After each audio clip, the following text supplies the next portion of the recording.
March 30th. I call this meeting to order at 7 o'clock. Will everyone please rise for the Pledge of Allegiance? I pledge allegiance to the flag of the United States of America and to the republic for which it stands, one nation, under God, indivisible, with liberty and justice for all. All right, Elise, will you please call roll? Councilmember Hatfield? Here. Councilmember Benish? Here. Councilmember Shevlin? Here. Councilmember McGraw? Mayor Hubbard? Here. All right. Sorry. Okay, that moves us along on the agenda to adopt the agenda. I would entertain a motion to adopt unless anybody has any additions or changes for the agenda. Motion to adopt the agenda. All right, we have a motion from Councilmember Benish Second. and a second from Councilmember Hatfield. All those in favor say aye. Aye. Opposed? All right, agenda is adopted. And that moves us on to visitor presentation. Is anybody here for a visitor presentation? See, no one here for a visitor presentation. We're going to move on the agenda to approval of the previous meeting minutes. These meeting minutes were from March 16th, 2026. Does anybody have any additions or corrections to the meeting minutes? All right, I entertain a motion for approval then. Motion to approve. All right, a motion from Councilmember Hatfield, second from Councilmember Shevlin. Any discussion? All those in favor say aye. Aye. Opposed? All right, motion carries. Minutes are approved. Let's move us along to the consent items. These items received little to no discussion, although something can certainly be pulled off and have a larger discussion, or if anybody has any questions on anything. I just have a small question on 7A. Do we know like how much they're expanding the organics management place? They are trying to go to capacity. I'm unsure right this minute what Yeah. that means, but they are only operating at a partial capacity. Okay, right but now. it's not like they're adding on a lot from like when they presented before. Okay. No, I think for some reason it's not loading up for me, but it does say that I think it's in the letter of support. It talks about how many metric tons. Yeah, I didn't know if that was, I think I got confused if it was like what we had seen before. Oh, okay. Or if it was like they're adding on additional. But Okay, I get what you're saying. Yeah. Yeah. I was more curious. I had a discussion with Matt earlier today just in regards to like, has anybody ever contacted the city with complaints of like smell or anything like that? And it sounds like from our awareness that no one's, kind of reached out to the city at all. I feel like it's usually at night. Like I drive by sometimes and it smells, but it's like at night. It's and very like actually kind of rare. So Yeah. It's also Yeah. by the dump though too. Yeah. I think the dump smells worse. Yeah. That's- Yeah, I know. It's like when you're driving like just across over kind of by where the entrance to the Renaissance Festival. Yeah. Yeah. So, all right, that was my only question. yeah, it's a good question. Any other questions at all on anything? All right. Well, with that, I would entertain a motion for approval on consent items. Motion to approve consent items. All right. So a motion from Councilmember Shevlin, Second. a second from Councilmember Benish. Any other discussion? Hearing none. All those in favor say aye. Aye. Aye. Opposed? All right, motion carries. Consent is adopted. That moves us along to action items. We just have one, 8A. Approving resolution number 2026-23, accepting feasibility study for the 2026 downtown reconstruction. Who would like to talk? All right, Mayor and Council Member, this is an item that is coming back to you. There's a number of different steps we have to go through in a street reconstruction program in order to both plan for the program, but also to be able to go through the assessment for the project itself. I think that Alex is probably pulling up the actual project. We've talked about this before, but the project itself is going to be the Elm Street, which goes from 4th Street down to 3rd Street. Oh, maybe not. From 4th Street down to 3rd Street, and then 3rd Street from Elm Street over to Hickory Street Can't get my packet. is going to be, there we go. All right, so you can see that in red there. So again, Elm Street going down to 3rd Street, and then the section of 3rd Street that hasn't been constructed over there. One of the reasons that we have not reconstructed this section of road is primarily because of that red sort of diagonal line that's through there. That is the old creek bed, and there is 2 bridges that actually cross, or that the creek bed sort of crosses underneath both 3rd Street and Hickory Street. And we waited for quite some time thinking that the bridge on 3rd Street was going to fail and that we'd be able to get state dollars to be able to replace that. That bridge is not going to fail anytime soon. And so we've sort of reapproached that project and how we're actually going to reconstruct that and looking at putting an actual culvert through that instead and saving the actual structure itself so we can move forward with reconstruction of that actual road. So going through and accepting the feasibility study is sort of the next phase or stage of that process that we have to go through to set up the project for reconstruction this summer.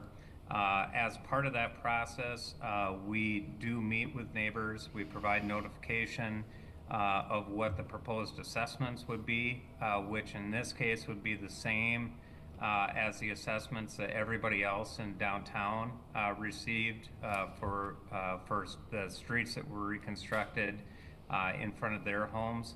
And with the exception of the areas that are in yellow that you see around what is City Square West and then a portion of City Square Park itself, there's really not any other sections of downtown that haven't been reconstructed. So this is really sort of finishing up those sections that were sort of remnant pieces in the downtown area. I'm not sure, Alex, if you have anything else that you wanted to share? I do. I have a whole presentation, but I can whip through it quick. Oh, there you go. All right. Well, I'll kind of go through the meat of the feasibility report for you all just to introduce the project. So I'll just point out on this first map here, you know, we're over on the west side of town by the bus garage, and that's important because now on this map I flipped the bus garage and north to be to your right. So it's necessary with how this is laid out. But you can see here the bridges that Matt called out in red. The one is along 3rd Street, which is in kind of that street part of this project area, and then the channel shown in yellow. I thought it'd be best to illustrate with some photos. So if you haven't driven out there lately, you can see the pavement's deteriorated. We've done quite a bit of patching out here. It was a snowy day when I took this, so you can't see how the street width varies, but similar to past projects before the city reconstructed, the street width is non-typical, and we'd be looking to, of course, make it a typical width with the project. This is Elm Street here, and you can see the nice pavement in the foreground, which was part of a project that happened previously, and then, of course, that deteriorating pavement in the kind of background. I'll note too, you know, sewer and water utilities in here are very old, in need of replacement, similar to the past 15 years of reconstruction in the area. So I don't have any photos of that, but noting that, it's old infrastructure underground as well. I thought I'd include some images of the drainage channel in case you haven't looked over the edge of any of the bridges here, so you can kind of get a sense of what we're talking about. In some spots, it's this like rock and mortar channel. In other spots, when you look off the 3rd Street Bridge, you might see the metal edged version of the channel, and then if you look off the Hickory Street Bridge, it's actually got concrete walls. So kind of varying states of a drainage channel, I guess you'd say. And then I just thought this was a cool one showing that the 3rd Street Bridge was actually built in 1939, and the plate that's on the bridge tells you the year it was built. So kind of a historical piece there. So proposed improvements, as Matt alluded to, constructing the streets similar to other areas of downtown where we'd have the drive aisle in both directions and a parking lane on both sides, and then including sidewalk with that. There are areas out here that have sidewalk, but not all of it connects into the city system. We'd install storm sewer where it's needed. Water main would get replaced, including services up to the right-of-way line, and then sanitary sewer would get replaced, including services up to the right-of-way line. There's also an option with the project for residents to elect to replace their service from the right-of-way into their home. That's an option that we would work one-on-one with them. So this illustrates those utility replacements. Blue is water, green is sewer, the gray is that drainage channel. Then the street improvements showing the drive lanes, the parallel parking, kind of showing that we'd have that typical width out there with the narrowing at the intersections similar to all the many other blocks downtown, and the sidewalk on both sides. I do want to just point out too, with these projects, there are usually some amount of tree impacts. We review those with our public works staff, who's very well versed in how trees handle excavation and whether they're, at the end of their life or diseased, and we work with property owners once we have that analysis done. As you probably know too, we do replace trees at the end of the project between the curb and sidewalk. So the drainage channel is the other part of the proposed improvements. We're looking at what it might take to actually put a pipe in the bottom of the channel and then fill the channel with dirt, similar to a project that was done kind of farther down this creek area. So what kind of allows this to be looked at is, at some point, West Creek served many, many acres of drainage way outside of Chaska. Because of the levee project, it really only carries 30-ish acres of drainage, which is the right amount to be able to put it in a pipe and put it underground. What we found with the project, though, is we're looking at how to get that part of the project done, and that would require easements from neighboring property owners. And so that would be an element of the project if the city did pursue filling in that channel. So as you probably saw in the report, we looked at 4 options to try to give us as many ways of looking at this as we could, starting from the least amount of replacements all the way up to the most amount of replacement of the infrastructure that's out there. So option 1 was, let's get these streets done. We know we want to do the streets. We know we need to replace the utilities under the streets. What if we left the 3rd Street Bridge in? Even though it is nearing the end of its life, we wanted to look at that option. We'd have to replace the sewer and water utilities using special methods, which at the end of the day actually ended up costing about the same as just removing the bridge and putting the utilities in with normal construction methods. So option 1 kind of got set to the side, didn't seem like a fair use of resources, and that bridge is actually eligible for state funding for replacement because of its age, and not only the age, I guess, but the performance and the long-term maintenance it would need to continue to serve the traveling public. So then we said, okay, option 2 was, let's remove the bridge, but what if we expanded that to then fill the channel? So that's option 3, remove the bridge, fill the channel, put in the storm pipe. And then we took it to option 4, well, what if we replaced the Hickory Street Bridge as well? So this whole channel was actually just totally underground. And what we found was, with option 4, the Hickory Street Bridge is in fine condition. It was built in 1981. It just it's not eligible for reimbursement or funding from the state at this point. And so it wasn't an option we were willing to recommend. So between options 2 and 3, so if we kind of reorient with these 2, option 2 is just the base. Let's replace the streets and utilities. Let's replace the 3rd Street Bridge. We were looking at a $2,045,000 project. The other option that's being considered is doing all of the base work, but then adding in the drainage channel work. So putting that pipe at the bottom of the channel, filling the channel, and that would have an additional cost of $688,000. And then a reminder, we'd have to work with all those neighbors to make sure we got a permanent easement from the city in order to not only do the work, but then maintain that pipe underground in perpetuity.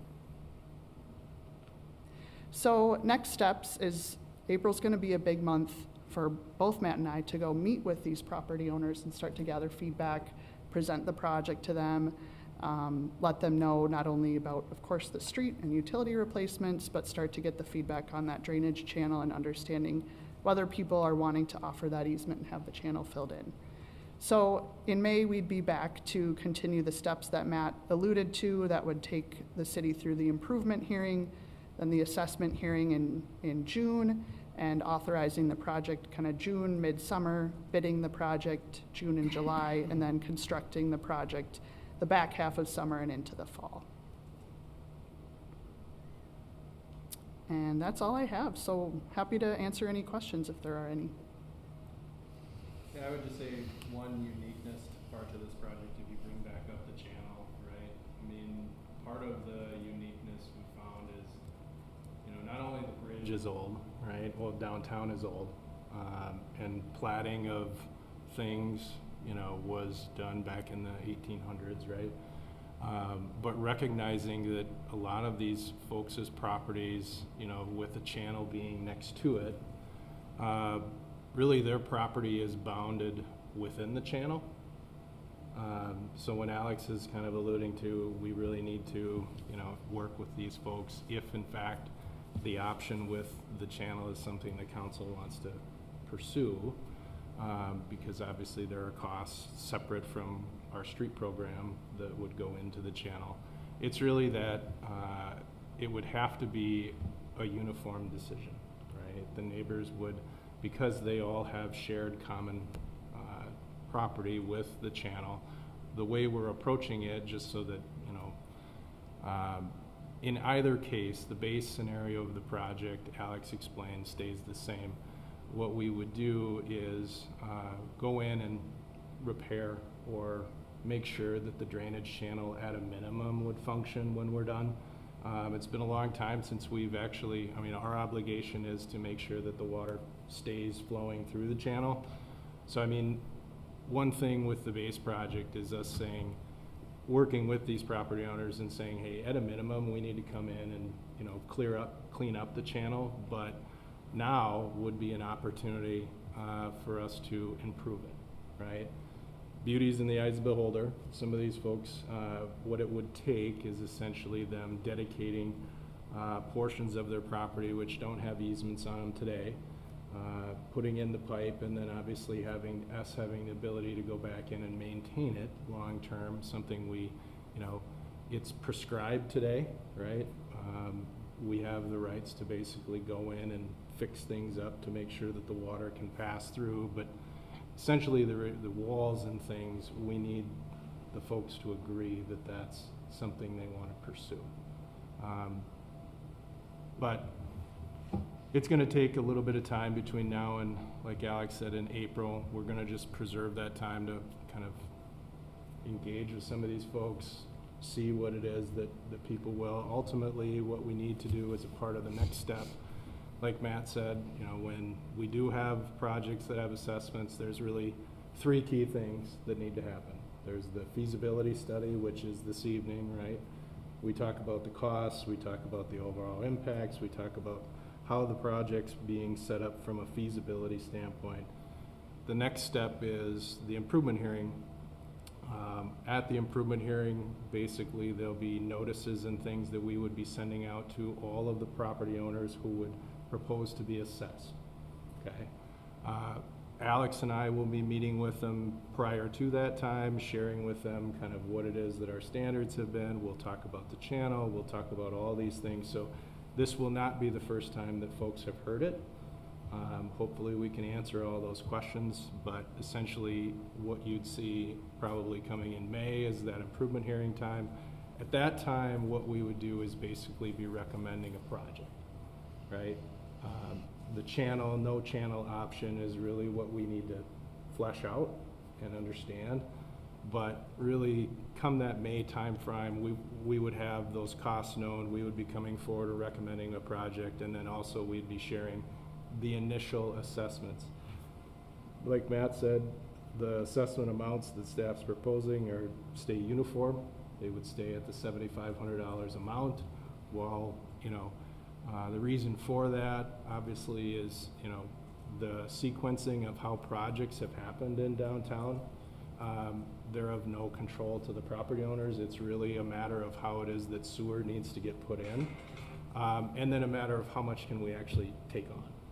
So for that, it's really just working through the assessments, answering any questions to these folks, and then once we go through the improvement hearing, there'll be an assessment hearing that we would have probably later in June, so that we would tee up for that July construction timeline. How much weight are you? One quick note too. I was just gonna say one quick put on the economics of it too. Whether we fill the channel or not doesn't really determine the assessment amount for the individuals. The $7,500 is the assessment amount they'll get. If you an area or the area up on the Hickory Street Bridge, if you were to just continue to go further or up on that map, that's the area that we filled in, going farther to the west of there, back probably 20 years ago. 2011. And, so it was part of the street reconstruction project over there, and that was not an additional cost to the homeowners. It was part of the overall cost of what we ended up dealing with the stormwater over there. I think, like Matt said, really the decision on what we do with the ditch is really going to be sort of a combination of speaking with the neighbors who abut the drainage ditch, and is there some consensus about what they'd like to see happen back there, and then also what do we think is the most sound way to deal with stormwater that's going through there in the long term.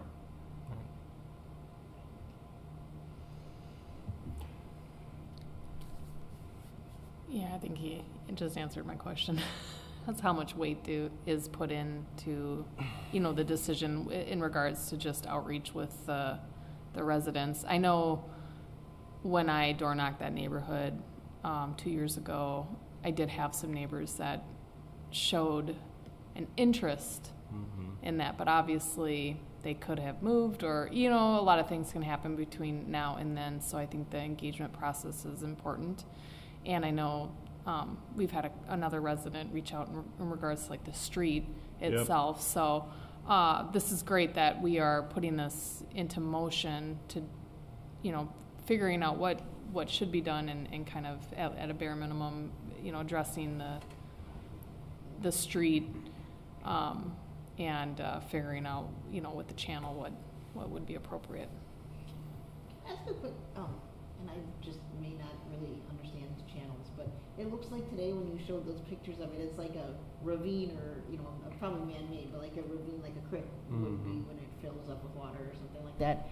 If you bury a pipe, I understand, then the water runs through the pipe, but what happens to all that, do we concrete over it and then put grass, or is it just like a big concrete median that you're looking, or? Yeah, so good question, right? What is it that we intend to mimic when we replace the channel? Yeah, exactly. So previously, the section that was done before, one of the design takes into account is actually trying to mimic the same volume of water that can be stored and pass through underneath the channel, obviously by filling it in over top. We're not recreating the same scenario, but trying to essentially give folks back a more usable property, but also being able to say that we can manage the conveyance, that we'll have a significant amount of storage in the pipe. The unique part of this project is it's also tied to as a part of our levee system. So downstream from this is actually, we call it outlet A. It is the third series of gates that we actually close. So when we do actually, the channel that exists where it is today was actually replaced by the U.S. Army Corps of Engineers diversion channel. So folks who have lived or been in this area, particularly a handful of them, because I've been working in downtown for a long time, they do remember. And some of them actually were pre-92 when the levee actually went in, and they are very thankful that the Corps of Engineer channel actually happened and that we have a levee. So I mean, essentially what Alex is saying is it's really an obsolete portion of downtown in terms of channel, which gives us the ability to put it into a pipe. So I mean, we'll see if folks want it. Yeah. But hopefully that kind and of then gets to it. Secondary to that question, if you think about like 44 and Creek Road and all those things that come down to this area, they're all much higher up on a hill. And so you know, like, not that this happens all the time, but if we were to have gotten 3 feet of snow 2 weeks ago when we only got a foot, if that all were to melt off really quickly again, would there be enough room in a pipe this big, or would we all of a sudden see flooding in these people's yards because No, of the all water? of the channel would be, the pipe sizing and things is set up such that it conveys at a minimum the same Okay. volume of water that's coming to Okay. it today. It would be under that closed gate condition that we're kind of being conscientious of how much storage can actually go back into the system while we continue to Yep. pump it Out to the over river, the yeah. top of the river. Yep. So Okay. that's why the pipe is actually in volume, it's probably twice the size of how big it needs to be to actually just take the Perfect. drainage that's there. It's how much can we store in it at the same time. Perfect. That's what I was wondering. Okay. Good questions. Does anybody else does anybody else have any questions at all? Or Matt or Alex? Well, this sounds like we're kind of getting the ball rolling. And so if there's no other discussion in regards to this, I look forward to seeing what comes of your discussions with neighbors. Like I said, I think a lot of them are going to be excited for this discussion to see what happens, and I'll be interested to see what comes of it. All right. Well, with that, we have a motion to adopt Resolution 2026-23, accepting the feasibility study for the downtown reconstruction project for 2026. Motion to adopt Resolution 2026-23. All right. So a motion from Councilmember Hatfield. Second? And a second from Councilmember Benish. Any other discussion? All right. All in favor signify by saying aye. Aye. Opposed? All right. Motion's adopted. Thank you. Have a fun April. Yeah, looks like you guys will be busy. You will be busy. All right. Well, then that moves us along to bills. Does anybody have a question on a bill at all? No questions, but it's just exciting to keep seeing like all the like public safety building things, like their softener salt. Yeah. Which I was like, whoa, dang, that's a lot of salt. And then I realized it's probably like the equipment too. But it's just exciting to keep seeing that in the building being basically done. Filling So, in the details. I know. I was excited to see all of the golf Yes, shop that's always merchandise a for sign both of the summer. loop and the Resale, town courts. resale. Yeah, that's always a sign of summer too. So, no, that is exciting. We're getting things started for summer coming around the corner. All right. Well, if nobody has any other questions on a bill, I'd entertain a motion to pay these bills. Motion to pay bills. All right. So a motion from Councilmember Shevlin. Second? And a second from Councilmember Benish. All right. Roll call, please. Councilmember Hatfield? Yes. Councilmember Benish? Yes. Councilmember Shevlin? Yes. Mayor Hubbard? Yes. All right. Bills are paid. And then that moves us along to other business. Councilmember Hatfield. All right. A few things. Cocoa and Cops coming up this Wednesday. Yes. At 11 at the Ice Arena. So that's always, I think this is like the second or third time they've done it. It's always a nice event. On the same, speaking of the police department, the Battle of the Badges starts tomorrow. Oh, yeah. So you can check out Bountiful Baskets Facebook or website. So police and fire are having another battle to see who can raise the most pounds of foods or dollars. So every dollar equals a pound, or you can actually donate items. And you choose to either donate for the fire department or for the police department. And we'll see who the winner is. I feel like the police have taken it the last couple of times. I think. So we'll see if fire can pull through. Maybe fire took it last time. I can't remember. So that's always a nice time and raises items and funds for Bountiful Basket, which is always amazing. So that starts tomorrow and goes through the 6th at 3:30, I believe it was. Then just want to say congrats to the Hawks and the high school basketball team specifically, and Coach Nick Hayes on their win, because that was very exciting and fun. Obviously the game is a fun part, but my favorite part is when police and fire escort them to and from in Chaska. So that's how I always just like love it. It's just a vibe. So that's that. But congrats. I always like to mention when our department head council retreat is coming up, because I think it's a nice time. Like if you've been sitting around thinking about something in Chaska and you're like, gosh, I should tell my city council member, or I should tell the mayor, now's a good time to do it, because it's when we get together with the department heads and as a council and kind of look out into the future. So if you have something, it may be relevant for us to know. So if there's been something you've been thinking about, shoot us an email or give us a call. It's a good time to do it. I mean, you can anytime, but I always think it's a nice reminder that when you mention things, they often come up for whatever reason, and it could come up in our council retreat. So just like to mention that that's happening on the 9th and 10th. So, and then, oh, I had a question. Matt, you had in the biweekly about the KFC site, and I'd got some questions. They have for lease signs up now. So I was just wondering if we'd engage the property owners or anything, or if they knew, because the for lease signs certainly were raising some questions from the community. Yeah, so the people who own it to lease it, because we have not come up with any deal with them. We're currently in the process trying to work with the not the land trust, but the Land bank? Help me, Elisa. Land Words are bank. escaping me. Land bank. Land bank. Yes, we're trying to work with the land bank to develop a plan to be able to go and put a deal together to actually purchase it. So until that point, we fully expect that they're going to try to lease that space.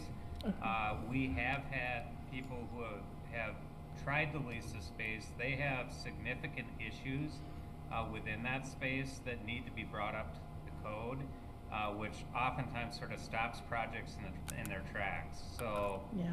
that's sort of what we've been working through and why we're really trying to aggressively work with Land Bank now. Got it. Okay, thank you. That's all I had. Yep. Wonderful. All right. Councilmember Benish. I just want to say congrats to the Chaska Hawks boys basketball team for winning the state championship this past week. So, way to go, and look forward to hopefully seeing you guys here soon.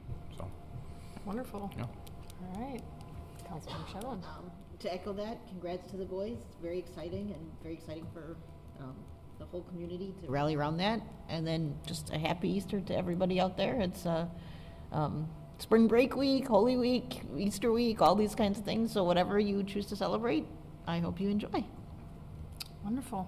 Krista. Nothing to report. Please. Nothing? Doozy, you got anything? He's like, why did you put me on the spot? I know. Matt. Matt, Yeah, well. I got a couple. Yeah, yes, go for it. Oh, wrong Matt? No, you're the Matt I was talking All right, to. so- I'm just happened to glance over there. Okay, all right. Well, a couple of things. First of all, in relation to the retreat that we have coming up on the 9th and the 10th, so that will be up in the new Public Safety Center. So we'll be the first group that ends up using the new EOC Center. So that'll be sort of fun to be the first group to utilize that. And then to prepare us for the retreat next Monday, we won't have a council meeting, but we will have a work session. So the work session will be up at the community center at 5:30, and it's going to be sort of a twofold thing. We're going to do a tour. Marshall and some of his staff are going to take us on sort of a behind-the-scenes tour of the community center to sort of look at some of those things you don't typically see within the community center as the public, to sort of see how the community center functions and those things that we get worried about as staff as we look into the future of the building, and then spend some time afterwards really getting everybody up to speed on what the community center master plan is all about. Because 3 people of the council members were here during that time, 2 weren't, and so we just want to make sure going into the retreat session that everybody's on the same page for the community center master plan. So that's coming up next week. And then congrats to the Chaska Hawks boys basketball team. That was really, really fun to watch the end of that game. but also congratulations, the Chaska Curling Center hosted the club this last weekend, and Chaska's own Team Caldwell won the national championship, which was really cool to see. It's not often that the home club is the team that wins the national championship, but it was pretty cool to see. So that's all I have. Yeah, that's a good report. I was actually going to mention that. Great. Wonderful.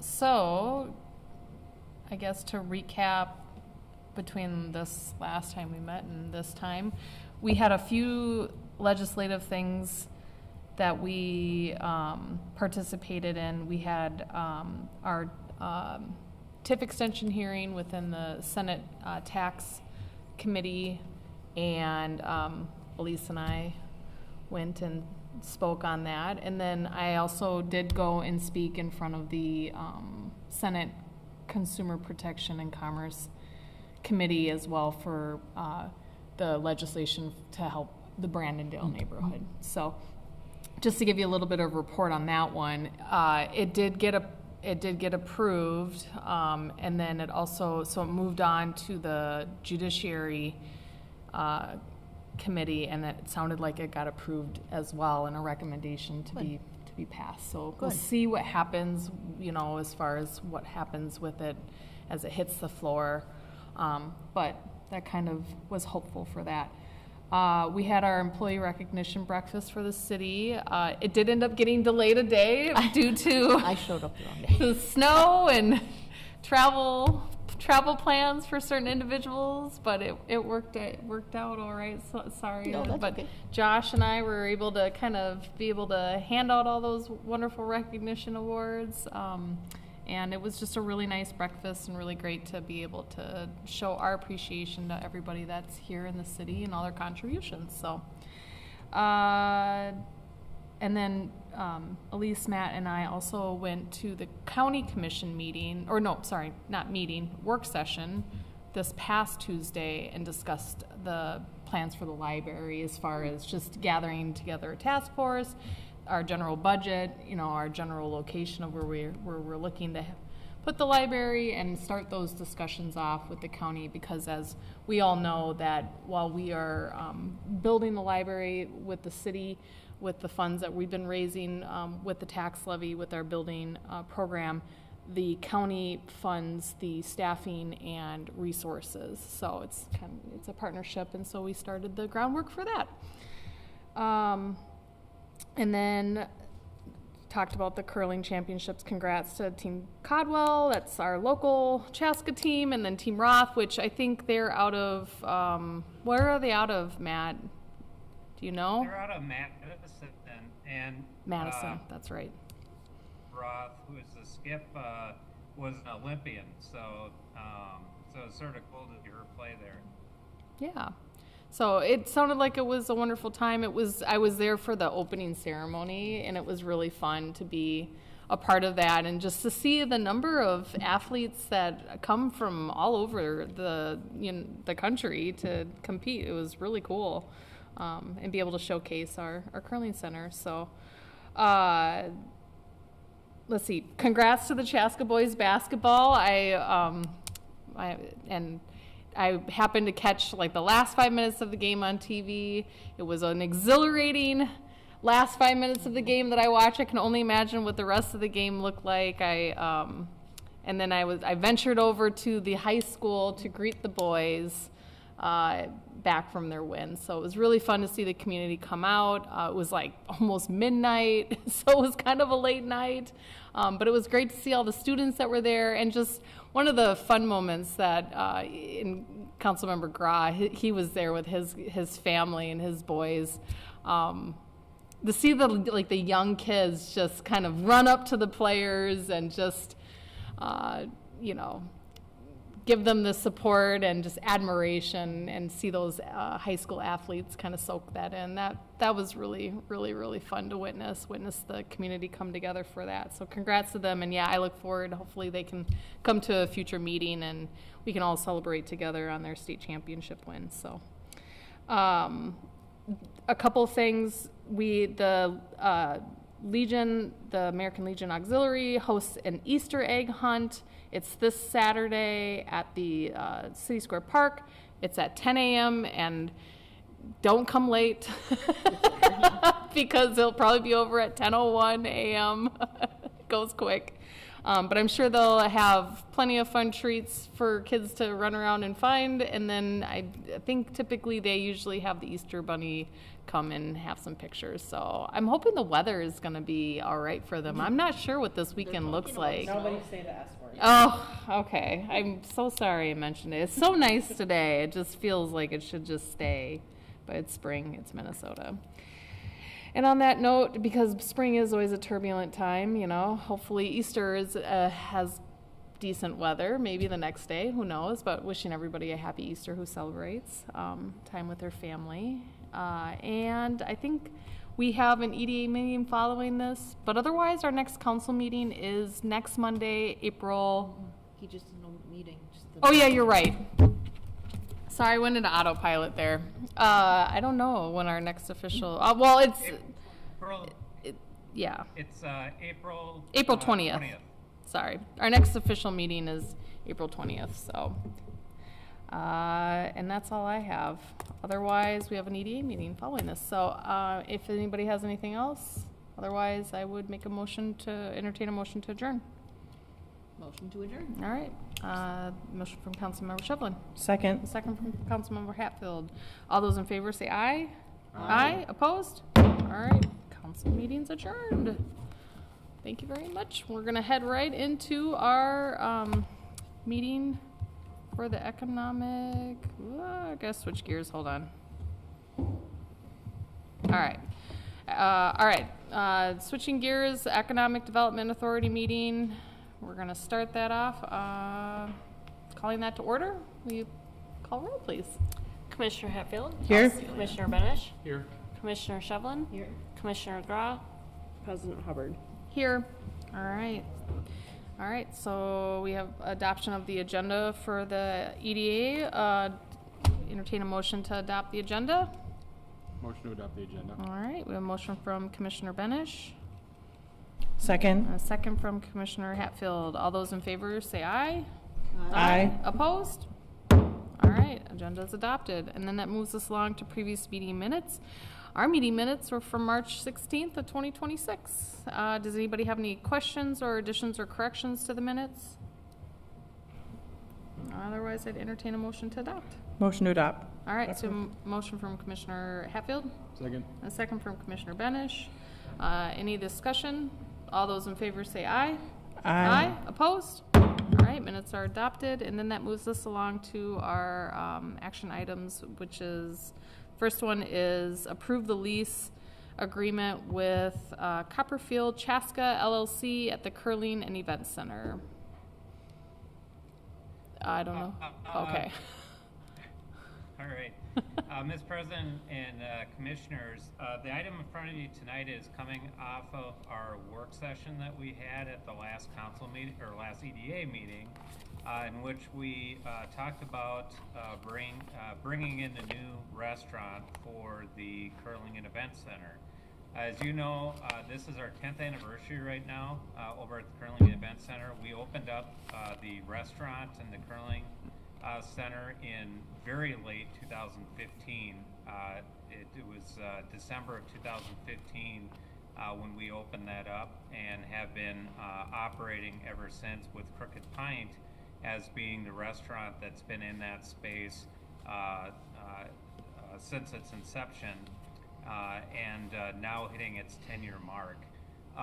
When we originally set up the lease with Crooked Pint, we set it up as a 10-year lease with 2 5-year renewal options. Crooked Pint well, first, their current lease actually ends at the end of April. The reason it ends at the end of April and not at the end of last December is because we did have some extension of the lease because of COVID. It was closed down for a few months during COVID, and so the lease got extended for a few months because of that. And so the end of April is when that current lease actually extends. We did get notified by them based on the when they needed to in the lease, that they were interested in extending the lease for their next 5-year renewal option. And at the same time we got that, they did ask us at that point if we were potentially interested in looking at a different concept through their parent company, which is High Top Hospitality, to look at taking over the Cricket Pint space. So for the last several months, Marshall Grange, who's here as well, and myself have been meeting with High Top Hospitality and Paul DeZugnar, who was the president of High Top Hospitality and was at the last work session, talking about the concept of a restaurant called Copperfield.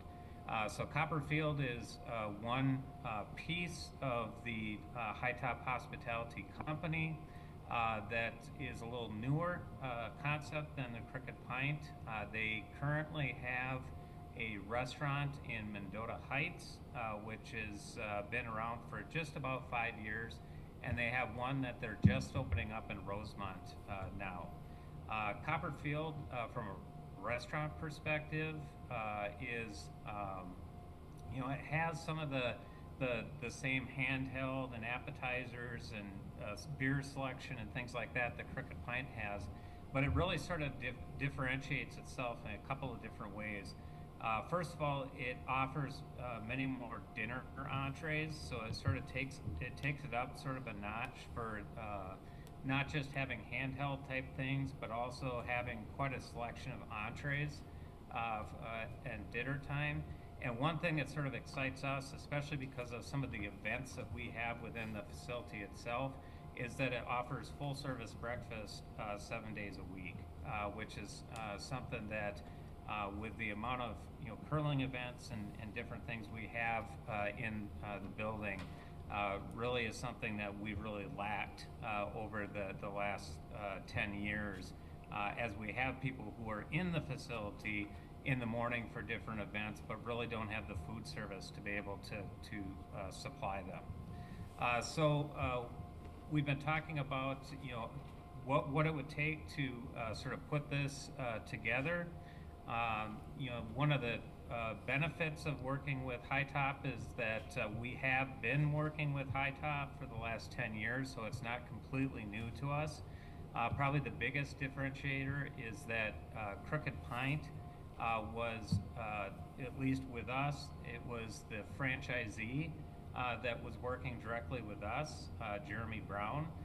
In this case, it will actually be directly through High Top Hospitality, which would be through corporate ownership, which would really open up some opportunities for us to be able to do more from a marketing perspective and being able to dip into some of the resources that they have from a corporate standpoint to really expand our opportunities within the restaurant itself. We also talk about at the work session the opportunity exists within the catering space. As we talked about at the work session, High Top Hospitality actually has 5 different catering companies that they work with. They also have catering venues that they actually own, and their catering goes from sort of very basic type of catering that has a very low price point to catering that's a much higher end catering that has a higher price point, really providing a number of different things in between. The other thing we talked about at the work session was, you know, the one thing that we do get a lot of within our event center space is people who need ethnic cuisine that you can't get from a typical restaurant, including High Top Hospitality, and they recognize that too. And as we talked about at the work session, one of the things that we've worked out with them is that they do sort of 2 things, because they really heard when the discussion was occurring how important that was to be able to meet that market, because we do have a lot of events that use very ethnic type of food that is not easy to find sometimes. They would go through and actually create a vetted list of options So making sure that they're restaurants that have the right licensure, that they have the right safety protocol, that they have the right price point and quality, and those types of things that would be good for being able to provide the event within the event center. They would act as a conduit to get the food to the end user, but would not provide an upcharge from what the restaurant's actually charging for that food. Beyond that, if there was a restaurant that, like if none of the restaurants that they felt were on that list were able to meet their needs, they would allow another restaurant to come into that space. They would need to go through a vetting process to make sure that that they meet safety standards and meet all the standards that we need to serve within the space. There'd be an administrative fee to do that, but they'd have access to be able to bring those caterers in. So it gives people really sort of that ultimate options if they have specialty foods that their 5 catering companies through High Top Hospitality are not able to meet. In the staff report itself, you'll see sort of the conditions and terms of what we're discussing for the restaurant catering itself. Just like the first lease that we talked about 10 years ago, we would recommend that we do another 10-year lease with two 5-year options. We'd once again recommend that we do a percent base rent. That has served us very well.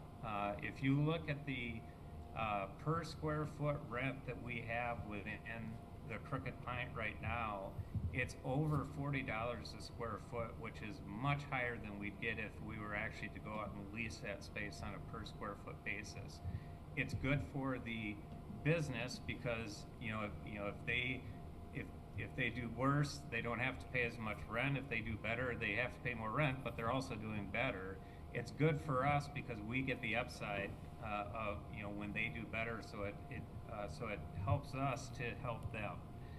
So we'd set that up a little very similar to before.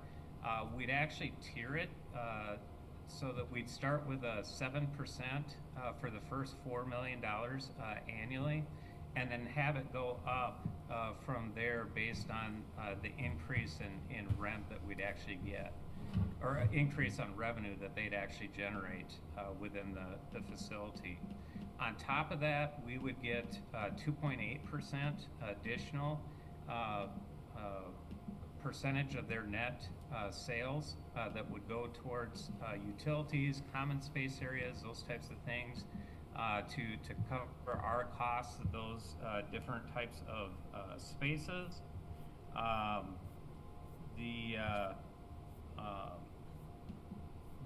They would be required to operate under a Copperfield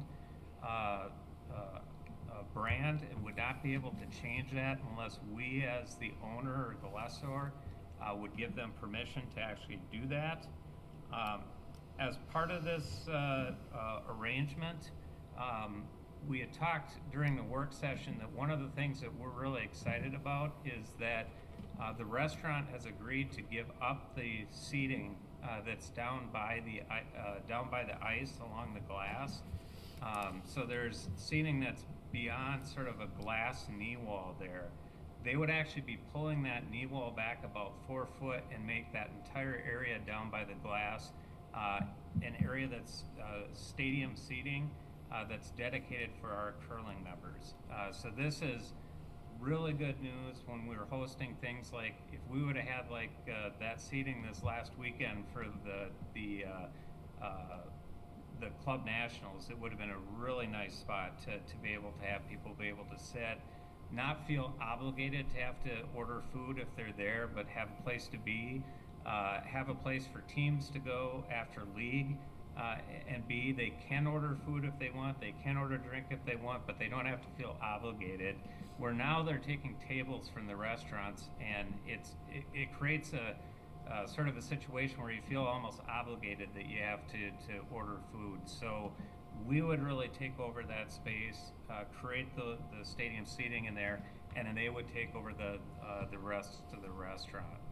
As far as the improvements themselves, we would be responsible for the curling seating itself, and then we would split the cost of the remaining improvements within the facility itself. We estimate between the curling seating and the rest of the improvements themselves, there'll be about $750,000 to $800,000 in total for the improvements that would be made in that space, and that it would take about 3 months for us to be able to complete those improvements.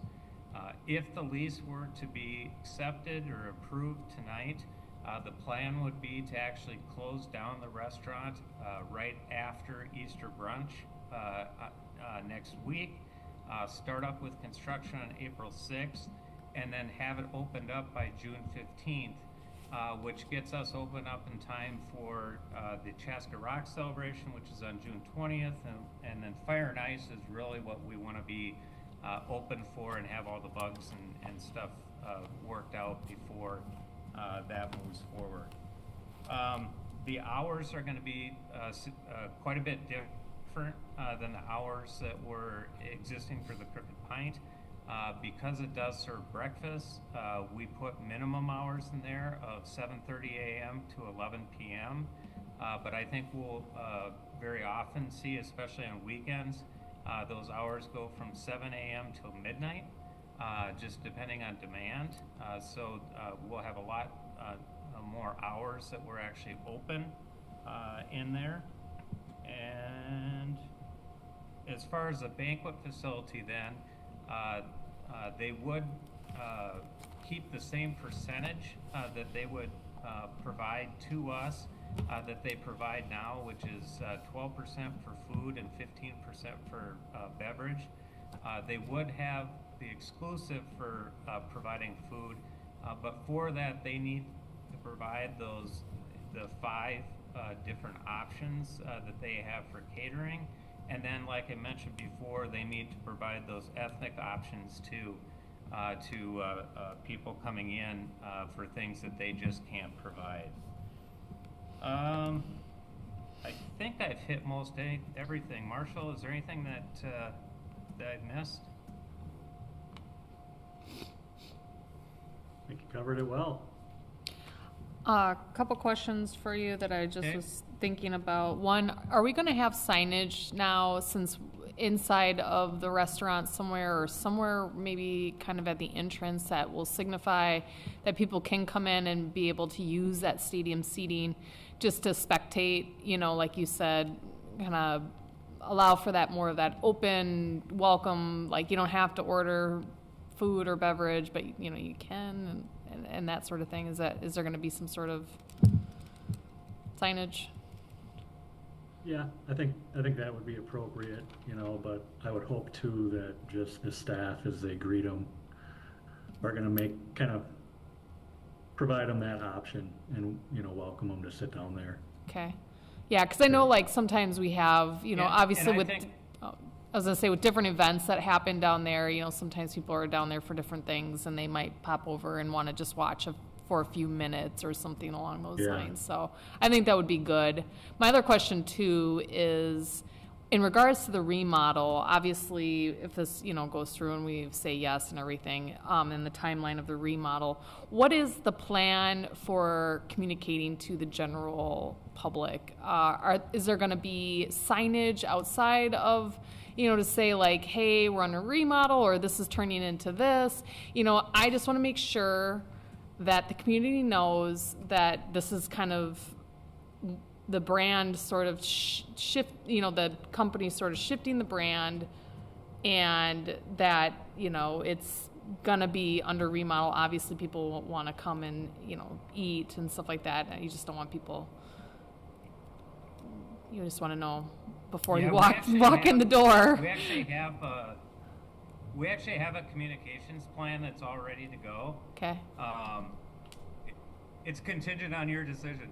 Yeah, okay, I just, So, but yeah, that we have a communications that we're going to be getting out in different forms tomorrow morning. okay, If this is to get approved, and then we'll also have the signage that goes down at the events, or down at the curling center as well.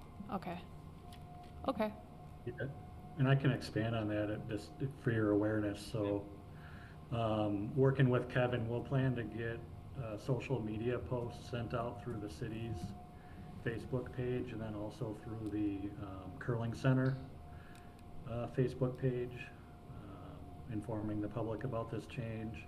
We have a press release prepared that's going to go to the Carver County local news, and then that'll also get posted up on our city website and the Curling and Event Center website. And then we'll be following up with a direct message to our curling members through our email listserv with details about this change. And then staff will be working to contact all of our corporate Learn to Curl groups that are scheduled while the restaurant is closed to talk through the change and provide them the options that are available to them. And then staff will also be contacting all of the groups that have events scheduled in the event center Sure. throughout that closure. And just same thing, talking through the changes, reassuring them that their event's going to go off without any hinges, but certainly want to be open and honest about the changes that'll be within the building. yeah, no, I appreciate that, I think. Yeah, I think it's important. Go ahead, Matt. Go ahead. I was just going to say, I think it's important to point out that while there's remodel of the actual restaurant where customers are, there is not a remodel of the kitchen. They have to put a flat top in there because they're doing breakfast in the kitchen, but the rest of the equipment actually stays. So they'll have the ability to, if we have like our Learn to Curls that want to have appetizers, things like that, they can provide those for them. And then if there's those events that are in the event center that already have booked for a wedding or whatever, they'll be able to use the catering kitchen, their kitchen, or potentially they even have their kitchens that are off-site that they can even cook there, bring them in and use our catering kitchen to be able to serve them too. Sure. Yeah, that's good to know as well, so. Yeah, and I think we'll get something in the next Chaska Today's newsletter Yeah. as well. So. Yeah, okay. And those are my questions that hadn't been asked. I think it's good to note that we had a really robust discussion about this at our last, it was a work session, wasn't it? Yeah, it was a work session, but we, at the last council meeting prior, during our work session, had a really good, robust discussion, met with the owner, and were able to answer a lot of the questions that you guys had touched on tonight in regards to just some of the specifications of the lease and what the remodel would look like and the menu and especially the catering component, especially with the, like you said, the diversity of different events that happen down there and just making sure that we are providing cuisine options for them to fit their needs as well. So, does anybody else have any questions or comments that they'd like to share? No, I think this is exciting. It's nice to see reinvestment into the restaurant, and I do think, to your point, the communications plan will be important because I've already just seen fake news, as I call it, out on the Facebook. So I think that'll be an important piece. But yeah, I think generally, like, people, you care a lot about Chaska and the curiosity in regards to that. And I think too, sometimes some people can kind of be misinformed to think that one is closing because something was wrong, and that's not the case here. It's underneath the same umbrella brand, and just wanting to provide something different and have more options in regards to just offering breakfast and offering a little bit more versatility when it comes to even the catering menus, options for people and everything. So I think it would be very important that I know you can't stop everything from happening as far as people drawing conclusions, but I think having a really good communication plan will help point to something from us, coming from us. So it's important. All right. Well, with that, if I'm not hearing anything more, I know like I said, we have talked about this prior, so I would entertain a motion to approve the lease agreement with Copperfield Chaska LLC for the use of the restaurant and banquet facility in the Curling and Event Center, and to authorize the executive director to execute the final draft of the lease with all the attachments complete. So moved. All right, we have a motion from Commissioner Benish. Second. And a second from Commissioner Shevlin. Any other discussion? All right, all those in favor say aye. Aye. Opposed? All right, motion carries. All right. Wonderful. And then we have one more discussion item tonight, and that is item B, which is adopt resolution 2026-25, bond sale reimbursement. So President Commissioners, this might look very similar to something you saw in the council meeting, because it is. So this also deals with the Copperfield restaurant. So one of the things that we haven't quite decided what to do yet is whether we're going to internally just finance the improvements that we do and then just pay ourselves back, or whether we tie these improvements into another project that we're doing. So for instance, we've looked at, maybe we'll tie this into bonds that we sell for the City Hall Plaza that we're doing this summer, or another project, maybe it's a street reconstruction or something.